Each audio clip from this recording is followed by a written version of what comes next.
Haberin yok, ölüyorum ben. Boşuna bir ışık arama gözlerimde. Bir akasya ağacının kara kışta tepeden tırnağa donması gibiyim.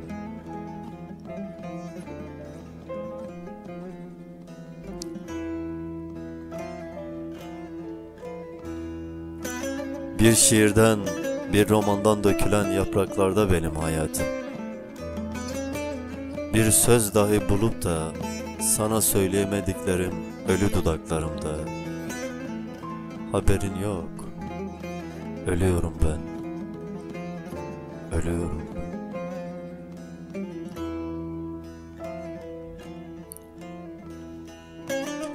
Haberin yok, ölüyorum ben.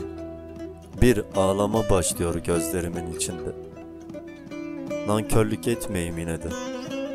Senin gözlerinle baktım hep hayata. Ölümüm çizilmiş buz üstüne, bakışlarım kör karanlık sularda.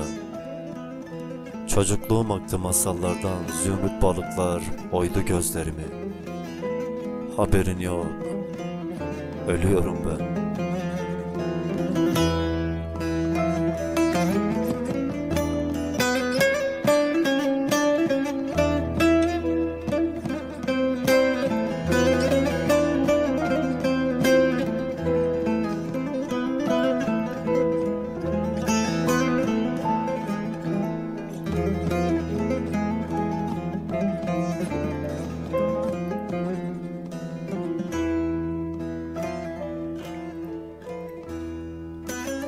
Haberin yok, ölüyorum ben.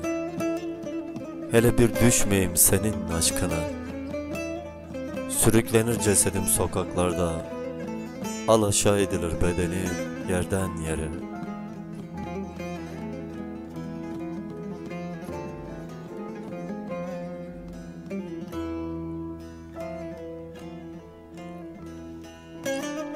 Top oynadığım caddelerden kaldırılır cenazem.